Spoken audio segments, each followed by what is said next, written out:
नमः भगवते वासुदेवाय नमः। आज हम श्रीमद् भगवद गीता का छठा अध्याय पढ़ेंगे। छठा अध्याय का महत्व जानेंगे। हर शोक त्याग कर मान और अपमान, दुख सुख समझाने वही उत्तम नर पहचान। देना लेना बांटना सब अर्पण भगवान, वह योगी है संसार में है अर्जुन धीमान। स्तुति गाली समझान कर जीवन करे व्यतीत, उस योगी की जगत में होती अर्जुन जीत। मेरे अर्पण कर्म हो करे नहीं अभिमान, मुक्त जीव वो जगत में यूं कहते भगवान। अध्याय श्री भगवान जी बोले, हे अर्जुन, जिसको कर्म फल में आसक्ति नहीं और फिर भी कर्म को करता है वो सन्यासी और योगी है, और जिसने हवनादि लौकिक कर्म छोड़ दिए हैं वो कदापि योगी नहीं है। हे अर्जुन, जिसको सन्यास कहते हैं उसी को कर्मयोग जानो, क्योंकि संकल्प के त्याग किए बिना कोई भी योगी नहीं हो सकता। जो ऋषि मुनि योग प्राप्ति की इच्छा रखते हैं उनके लिए उनका साधन कर्म ही है और उनके पूर्ण योगी होने पर उनका ज्ञान पूर्ण होने का साधन उनके चित्त का समाधान है।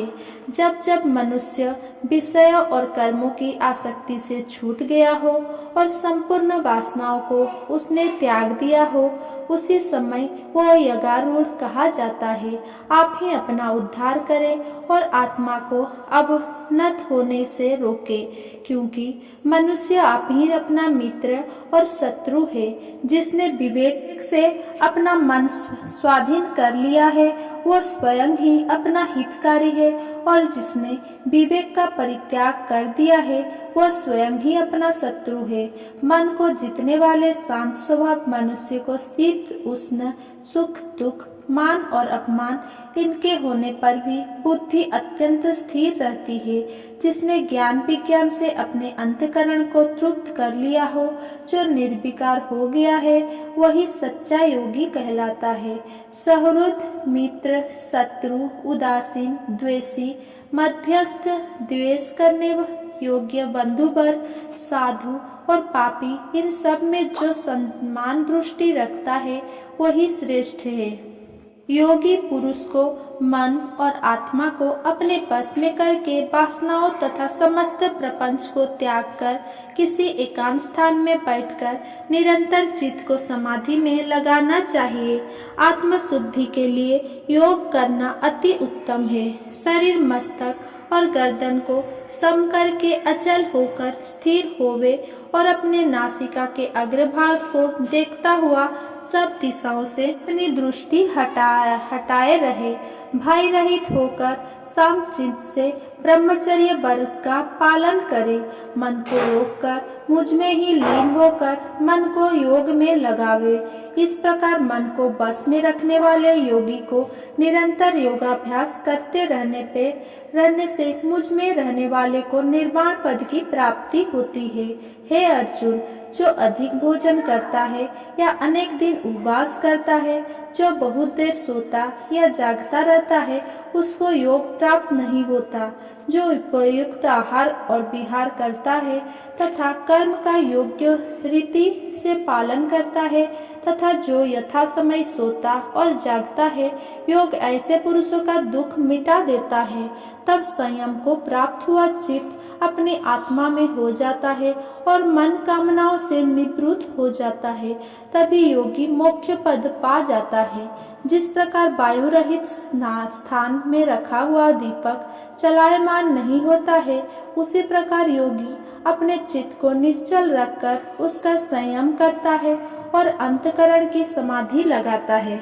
जिस अवस्था में योगाभ्यास के कारण चित्त को वेग रुककर विषयों से पृथक होने लगता है, और जब शुद्ध अंतःकरण से आत्मा को देखकर आत्मा में ही संतुष्ट होता है, जिस अवस्था में वो अत्यंत सुख जो इंद्रिय द्वारा जाना नहीं जा सकता वरन केवल बुद्धि से ही जाना जाता है, और जब वह योगी अनुभव करता है तो तब आत्म स्वरूप में स्थिर हो उससे विचलित नहीं होता।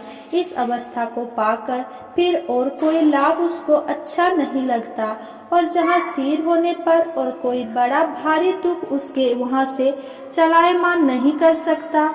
इस अवस्था को दुख, संयोग, वियोग कारक नामक योग जानना हो तो योग निर्विकल्प चित्त से निश्चय करके जानना चाहिए।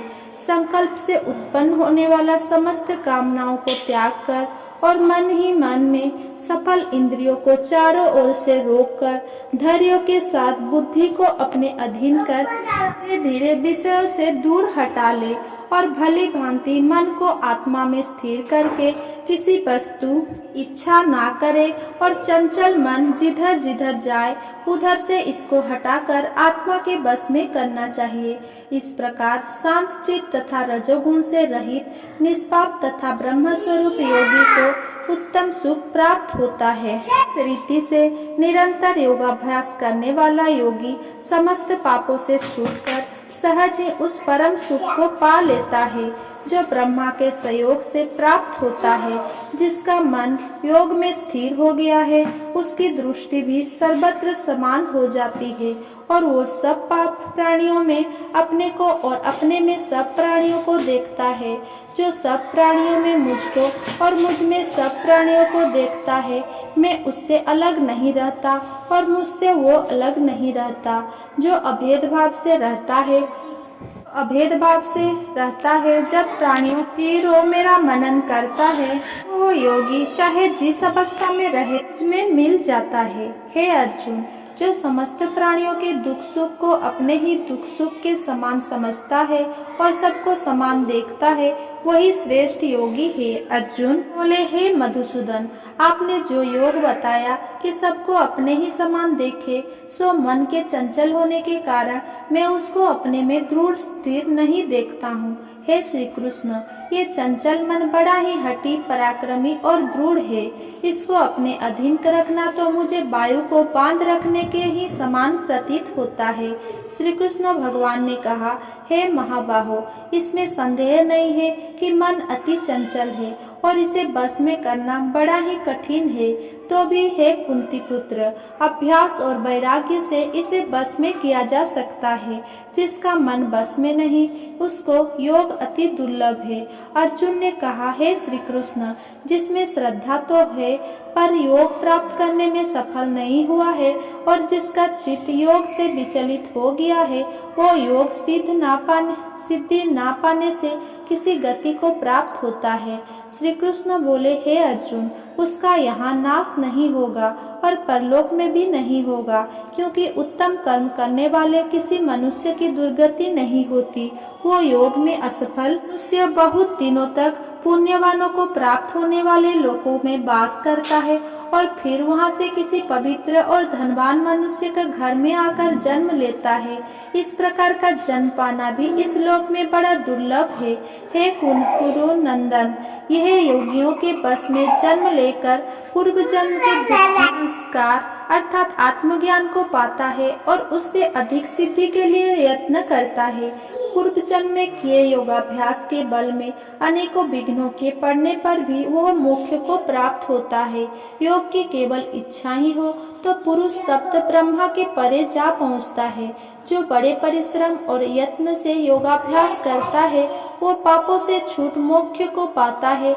बड़े तपस्वियों से योगी श्रेष्ठ है। जो शुद्ध होकर अनेक जन्मों में परिश्रम करके सफल होता है और ज्ञानियों से भी योगी श्रेष्ठ है। इसीलिए हे अर्जुन, तुम योगी बनो। केवल मुझ में ही मन लगाकर योग प्राप्ति के लिए जो मेरा भजन करता है उसको समस्त योगियों में से मैंने अत्यंत श्रेष्ठ माना है। छठे अध्याय का महात्म्य। भगवान जी बोले, हे लक्ष्मी, अब छठे अध्याय का महात्म्य सुनो। गोदावरी नदी के तट पर एक नगर था। वहाँ जनस्तुति राजा था। वो बड़ा धर्मज्ञ था। एक दिन उस नगर में कई हंस उड़ते उड़ते आकर बैठे। उनमें से एक हंस बैठते ही उतावला हो उड़ गया। तब नगर के पंडितों ने कहा, हे हंस, तू ऐसा उतावला क्यों उड़ा है? उड़ा क्या तू राजा जनश्रुति से भी पहले ही स्वर्ग को जाना चाहता है? तब उन पंखियों में जो सरदार था उसने कहा, इस राजा से भी बढ़कर एक रनक मुनि श्रेष्ठ है, वो बैकुंठ का अधिकारी होवेगा। बैकुंठ लोक स्वर्ग से भी ऊंचा है। जब यह वार्ता राजा ने सुनी तब मन में विचार किया कि मेरे से उसका पुण्य अधिक होगा जिसकी यह हंस स्तुति करते हैं। यह विचार कर राजा ने कहा, चलकर उसके दर्शन करने चाहिए। तब राजा ने सारथी से रथ मंगवाकर उस पर बैठ प्रथम श्री काशी जी जाकर गंगा स्नान कर ब्राह्मण को दान दिया और विश्वनाथ शिव जी के दर्शन किए। फिर लोगों से पूछा, ये रयक मुनि रहते हैं? लोगों ने कहा नहीं। तब राजा दक्षिण दिशा को गया, वहाँ भी स्नान ध्यान कर दान दिया और द्वारकानाथ को परसा। फिर लोगों से पूछा, यहाँ कोई रयक मुनि रहते हैं? लोगों ने कहा नहीं। तब राजा पश्चिम दिशा को गया। राजा जहाँ जहाँ तीर्थों पर जावे तहाँ तहाँ वहीं जा स्नान दान करे और रयक मुनि को पूछे। फिर राजा ने उत्तर दिया। उत्तर दिशा में जाकर श्री बद्रीनारायण जी को परस कर रथ आगे बढ़ाया तो रथ चले नहीं। तब राजा ने कहा, मैंने समस्त पृथ्वी की परिक्रमा करी परंतु किसी भी स्थान पर मेरा रथ नहीं अटका। यहाँ पर अटका है। इससे प्रतीत होता है कि यहाँ अवश्य ही कोई ऐसी पुण्यात्मा रहती है जिसके तेज से मेरा रथ नहीं चलता। तब राजा रथ से उतरकर आगे चला तो देखा कि पर्वत की कंदरा में मुनि बैठा है जिसके तेज से सूर्य की किरणों के समान प्रकाश हो रहा है। तब राजा ने प्रकाश को देखते ही कहा, रयक मुनि होंगे। तब जब राजा ने दंडवत कर चरणावंदना करी तथा हाथ जोड़कर स्तुति करी तब मुनि ने राजा का आदर किया और कहा, हे पृथ्वीनाथ, तू चारों धाम का परसनहारा पुण्यात्मा है। तब राजा ने मुनि से पूछा, हे मुनिरथ, आपका तेज ऐसा किसके बल से है? मुनि ने कहा, हे राजन, मैं नित्य प्रति गीता जी के 6 अध्याय का पाठ करता हूँ। इस कंदरा में उसी का प्रकाश है। ये सुनकर राजा ने अपने पुत्र को बुलाकर कहा, हे पुत्र, आज से तू राज्य कर, अब मैं तीर्थों को जाता हूँ। इतना कहकर राजा ने राज्य त्याग दिया और रयक मुनि ने श्री गीता जी के 6 अध्याय का पाठ आरंभ कर दिया। तब वह राजा भी पाठ करने लगा जिसके प्रताप से वो त्रिलोकदर्शी हो गया।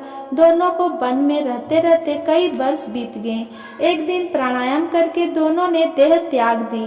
तब स्वर्ग से विमान आए जिस पर बैठकर वे बैकुंठ को गए। अगर मेरा ये वीडियो आपको पसंद आया हो तो मेरा वीडियो को लाइक कमेंट शेयर करें और मेरा चैनल को